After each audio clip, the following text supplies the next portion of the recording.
Corona ಸೋಂಕು ನಮ್ಮ ದೇಶದಲ್ಲಿ ಮುಗಿತಾ ಬಂದಿದ್ದರೂ ಕೂಡ ಅದರ ಬಗ್ಗೆ ಭಯ ಹುಟ್ಟಿಸುವುದನ್ನು ಮಾತ್ರ ಮುಗಿಸಿದ ಹಾಗೆ ಕಾಣ್ತಾ ಇಲ್ಲ.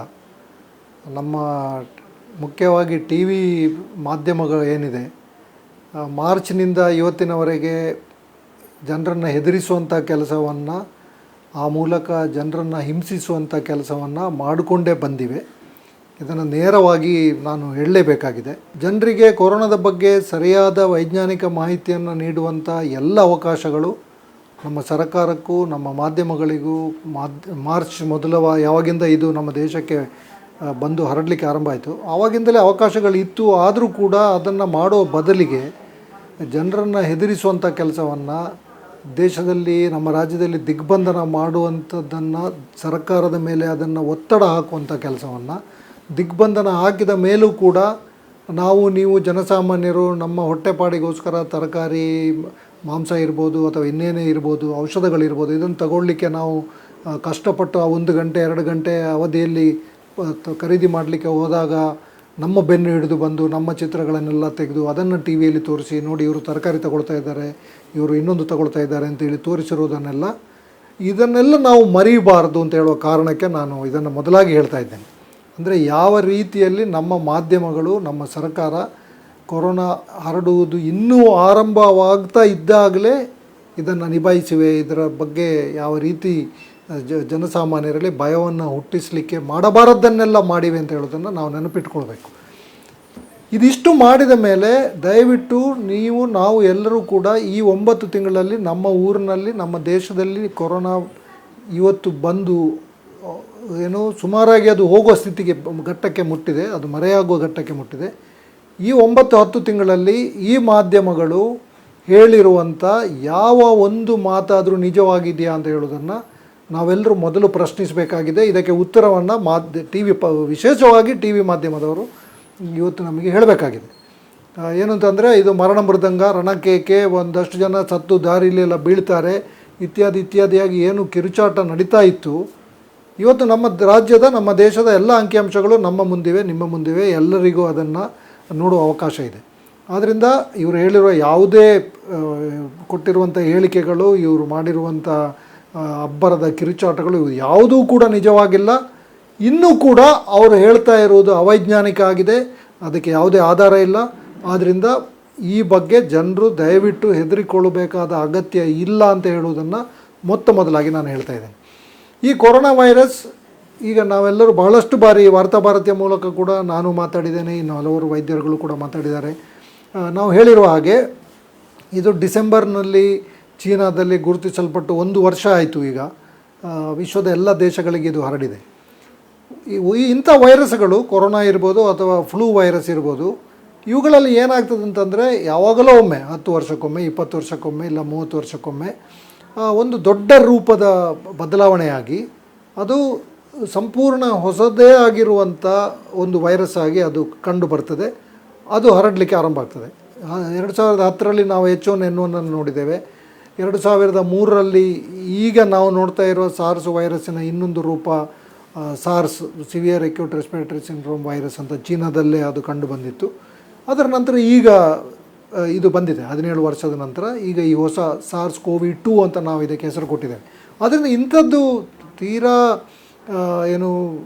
ಬಹಳಷ್ಟು ಬದಲಾವಣೆಗಳಿರುವಂಥ, ವ್ಯತ್ಯಾಸಗಳಿರುವಂಥ, ಬಹಳಷ್ಟು ಅದರ ತಳಿಯಲ್ಲಿ ಬದಲಾವಣೆಗಳಾಗಿರುವಂಥ ವೈರಸ್ಗಳು ಹುಟ್ಟಿಕೊಳ್ಳುವಂಥದ್ದು, ಕಂಡುಬರುವಂಥದ್ದು 10 ವರ್ಷಕ್ಕೊಮ್ಮೆ, 15 ವರ್ಷಕ್ಕೊಮ್ಮೆ.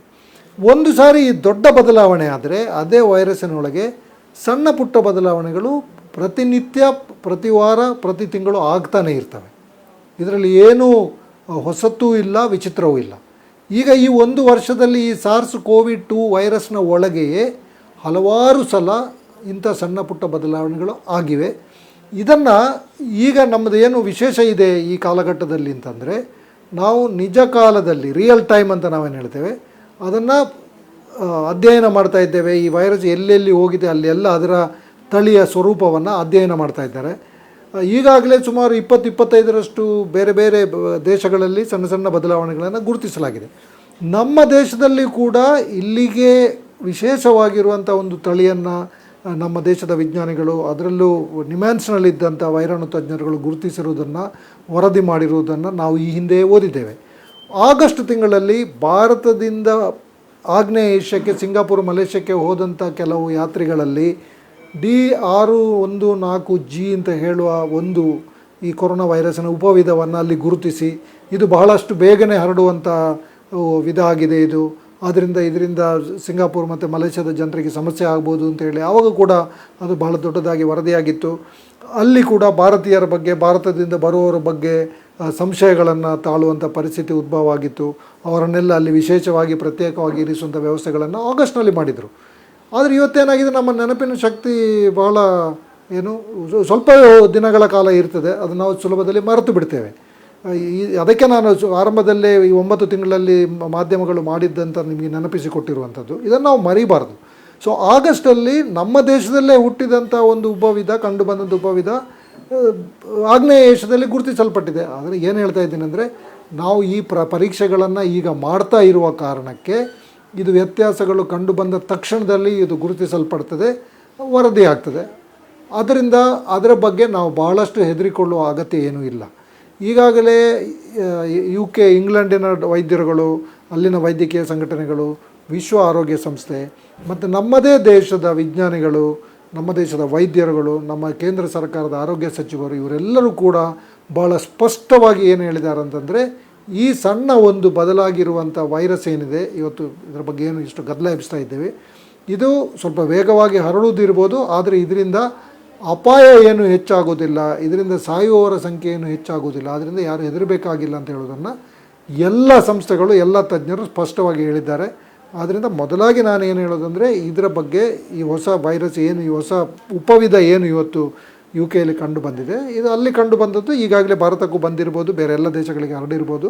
ಇದರ ಬಗ್ಗೆ ಯಾರೂ ಕೂಡ ತಲೆ ಕೆಡಿಸಿಕೊಳ್ಬೇಕಾಗಿಲ್ಲ, ಹೆದರಬೇಕಾಗಿಲ್ಲ. ಎರಡನೇದಾಗಿ, ನಮ್ಮ ದೇಶದಲ್ಲಿ ಈಗಾಗಲೇ 60-65% ಜನರಿಗೆ ಈ SARS-CoV-2 ಹೊಸ ಕೊರೋನಾ ವೈರಸ್ ಹರಡಿಯಾಗಿದೆ, ಸೋಂಕು ತಗಲಿಯಾಗಿದೆ, ಅವರೆಲ್ಲರೂ ಗುಣಮುಖರಾಗಿ ಆಗಿದೆ. ಇದನ್ನು ಕೇಂದ್ರ ಸರ್ಕಾರ ಮತ್ತು ನಮ್ಮ ರಾಜ್ಯ ಸರ್ಕಾರದ ಆರೋಗ್ಯ ಇಲಾಖೆಯವರು ಈಗಾಗಲೇ ಅಧಿಕೃತ ಹೇಳಿಕೆಗಳನ್ನೇ ಕೊಟ್ಟಿದ್ದಾರೆ.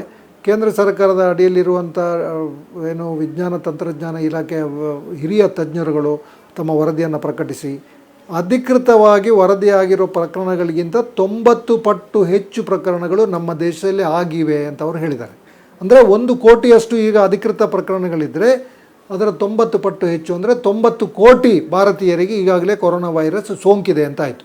ನಮ್ಮ ರಾಜ್ಯದಲ್ಲಿ ನಮ್ಮ ಆರೋಗ್ಯ ಸಚಿವರು ಕೂಡ 1.5 ತಿಂಗಳ ಹಿಂದೆ ಹೇಳಿಕೆ ನೀಡಿ, ಸೆಪ್ಟೆಂಬರ್ 16ರವರೆಗೆ ನಾವು ಮಾಡಿರುವ ಅಧ್ಯಯನಗಳ ಪ್ರಕಾರ 27% ಕನ್ನಡಿಗರಿಗೆ, ಅಂದರೆ 1.93 ಕೋಟಿ ಕನ್ನಡಿಗರಿಗೆ ಕೊರೋನಾ ಸೋಂಕು ತಗುಲಿರುವ ಸಾಧ್ಯತೆ ಇದೆ ಅಂತ ಸೆಪ್ಟೆಂಬರ್ 16ರ ವೇಳೆಗೆ ಅಂತ ನಮ್ಮ ಆರೋಗ್ಯ ಸಚಿವರು ಹೇಳಿದ್ದಾರೆ. ಅದಾಗಿ ಈಗ 2.5 ತಿಂಗಳಾಯಿತು, 3 ತಿಂಗಳಾಯಿತು. ಈ 3 ತಿಂಗಳಲ್ಲಿ ಇನ್ನೊಂದಷ್ಟು ಕನ್ನಡಿಗರಿಗೆ ಇದು ತಗಲಿದೆ. ಅಧಿಕೃತ ಸಂಖ್ಯೆಯ 40 ಪಟ್ಟು ಅಂತ ಅವರು ಆಗ ಹೇಳಿದರು. ಅದನ್ನೇ ಈಗ ನಾವು ಪರಿಗಣಿಸಿದರೂ ಕೂಡ 9 ಲಕ್ಷ ಪ್ರಕರಣಗಳು ಆಗಿರುವಲ್ಲಿ 3.5 ರಿಂದ 4 ಕೋಟಿ ಕರ್ನಾಟಕದ ಜನರಿಗೆ ಕೊರೋನಾ ಸೋಂಕು ತಗಲಿದೆ ಅಂತ ನಾವು ಲೆಕ್ಕ ಹಾಕ್ಕೊಳ್ಬೋದು. ಆದ್ದರಿಂದ 60-65% ಕನ್ನಡಿಗರಿಗೆ, 60-65% ಭಾರತೀಯರಿಗೆ ಈಗಾಗಲೇ ಕೊರೋನಾ ಸೋಂಕು ಬಂದು ಅದು ಎಲ್ಲರಲ್ಲಿ ವಾಸಿಯಾಗಿ ಹೋಗಿರೋದ್ರಿಂದ ಅವರೆಲ್ಲರಿಗೂ ಕೂಡ ಈ ಕೊರೋನಾ ವೈರಸ್ನ ವಿರುದ್ಧವಾಗಿ ರೋಗ ರಕ್ಷಣಾ ಶಕ್ತಿ ಈಗಾಗಲೇ ಪ್ರಬಲವಾಗಿ ಬೆಳೆದಿದೆ. ಒಮ್ಮೆ ಕೊರೋನಾ ತಗುಲಿದವರಿಗೆ ಮತ್ತೊಮ್ಮೆ ಕೊರೋನಾ ಖಂಡಿತಕ್ಕೂ ತಗಲುವುದಿಲ್ಲ.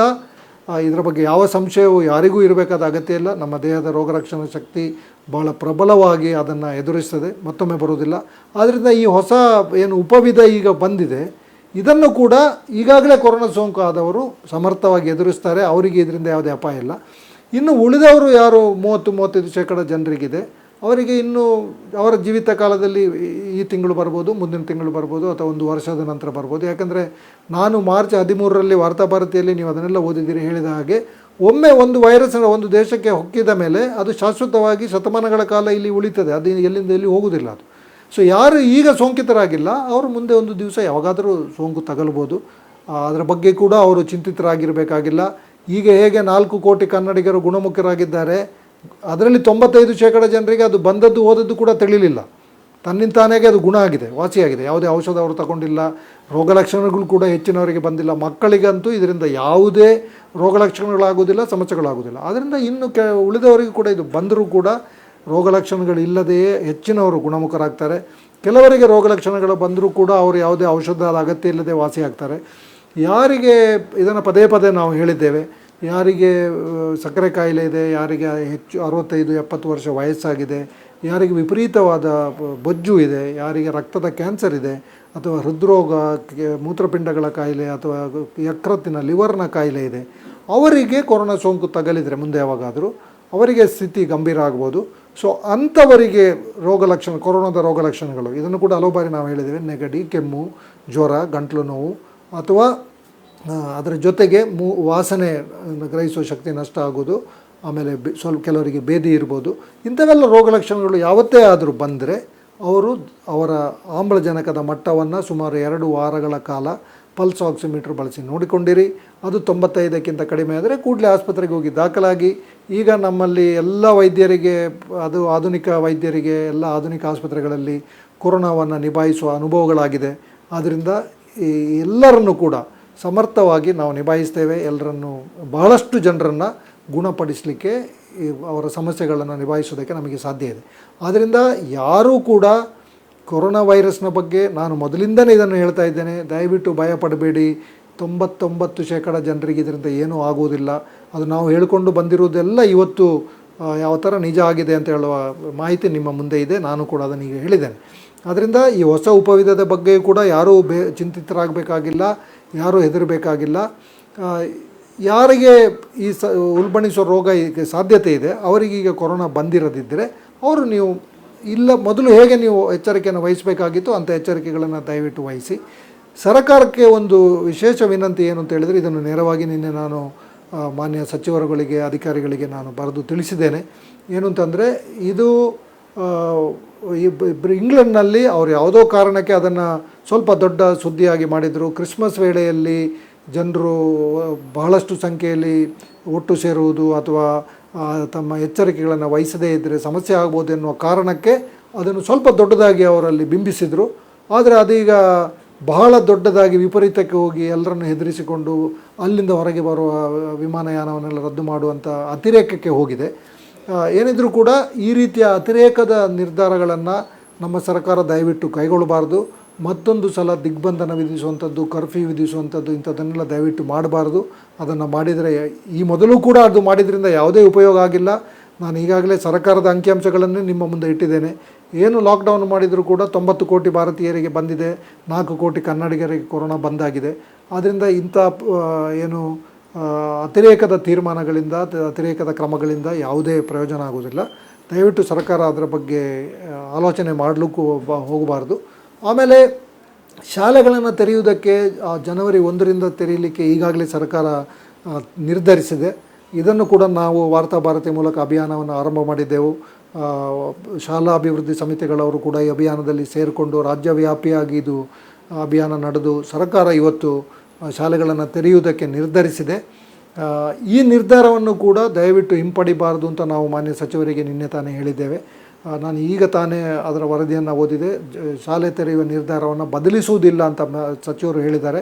ಆದ್ದರಿಂದ ಹೆತ್ತವರು, ಮಕ್ಕಳು ಯಾವುದೇ ಹೆದರಿಕೆ ಇಲ್ಲದೆ ದಯವಿಟ್ಟು ಶಾಲೆಗಳಿಗೆ ಹೋಗಿ ಮುಂದಿನ 6 ತಿಂಗಳು, ಜೂನ್ವರೆಗೆ ಈ ನಿರ್ಧಾರಗಳನ್ನು ಸರ್ಕಾರ ಸದ್ಯದಲ್ಲೇ ಪ್ರಕಟಿಸ್ಬೋದು ಅಂತ ನಾವು ಆಶಯವನ್ನು ಇಟ್ಟುಕೊಂಡಿದ್ದೇವೆ. ಮುಂದಿನ 6 ತಿಂಗಳು ಶಾಲೆಗಳು ನಿರಂತರವಾಗಿ ನಡೀಲಿ, ಮಕ್ಕಳಿಗೆ ಯಾವುದೇ ಸಮಸ್ಯೆ ಆಗದೆ ಅವರೆಲ್ಲರೂ ತಾವು ಕಲಿಬೇಕಾದದನ್ನು ಕಲಿಯುವಂತಾಗಲಿ ಅಂತ ಹೇಳ್ತಾ, ಮತ್ತೊಮ್ಮೆ ಇದು ಅದೇ ಕೊರೋನಾ ವೈರಸ್ಸಿನ ಸಣ್ಣ ಒಂದು ಬದಲಾವಣೆ. ಆ ವೈರಸ್ಸಿನಿಂದನೂ ಏನು ಸಮಸ್ಯೆ ಆಗಿಲ್ಲ ಹೆಚ್ಚಿನವರಿಗೆ, ಈ ವೈರಸ್ಸಿನಿಂದನೂ ಯಾರಿಗೂ ಏನು ಅತಿರೇಕದ ಹೆಚ್ಚಿನ ಸಮಸ್ಯೆ ಆಗುವುದಿಲ್ಲ.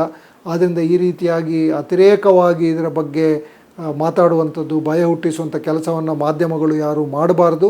ಸರ್ಕಾರವೂ ಕೂಡ ಜನರಿಗೆ ಧೈರ್ಯ ಹೇಳುವ ಕೆಲಸವನ್ನು ಮಾಡಿ ಯಾವುದೇ ಅತಿರೇಕದ ಕ್ರಮಗಳಿಗೆ ಮುಂದಾಗಬಾರ್ದು ಅಂತೇಳಿ ಹೇಳ್ತಾ, ಮತ್ತೊಂದು ಸಾರಿ ವಾರ್ತಾ ಭಾರತಿಗೆ ಈ ಎಲ್ಲ ಸಂದೇಶನ ಜನರಿಗೆ ತಲುಪಿಸ್ತಾ ಇರುವುದಕ್ಕಾಗಿ ನಾನು ಅವರಿಗೆ ಧನ್ಯವಾದ ಹೇಳ್ತೇನೆ. ವೀಕ್ಷಕರೇ, ವಾರ್ತಾಭಾರತಿಯಂತಹ ಹಲವು ವಿಶೇಷ ವಿಡಿಯೋ ವರದಿಗಳು, ಸಂದರ್ಶನಗಳು, ಎಕ್ಸ್ಪ್ಲೈನರ್ಗಳ ಮೂಲಕ ಬೇರೆ ಯಾವ ಮಾಧ್ಯಮಗಳು ಹೇಳದ ಸತ್ಯವನ್ನು ಹೇಳುತ್ತಿದೆ. ಯಾರೂ ಕೇಳದ ಪ್ರಶ್ನೆಗಳನ್ನು ಕೇಳುತ್ತಿದೆ. ಸತ್ಯವನ್ನು ಎಲ್ಲೆಡೆಗೆ ತಲುಪಿಸಲು ನಮ್ಮ ಜೊತೆ ಸಹಕರಿಸಿ, ನಮ್ಮನ್ನು ಬೆಂಬಲಿಸಿ. ಈ ವಿಡಿಯೋ ನೋಡಿದ ಕೂಡಲೇ ನಮ್ಮ ಯೂಟ್ಯೂಬ್ ಚಾನಲನ್ನು ಸಬ್ಸ್ಕ್ರೈಬ್ ಮಾಡಿ, ಪಕ್ಕದಲ್ಲಿರುವ ಬೆಲ್ ಐಕನ್ ಒತ್ತಿ ನಿಮ್ಮ ಮಿತ್ರರಿಗೂ ಸಬ್ಸ್ಕ್ರೈಬ್ ಮಾಡಲು ಪ್ರೇರೇಪಿಸಿ. ನಮ್ಮ ವಿಡಿಯೋಗಳನ್ನು ಲೈಕ್ ಮಾಡಿ, ಕಮೆಂಟ್ ಮಾಡಿ, ಶೇರ್ ಮಾಡಿ. ಧನ್ಯವಾದ.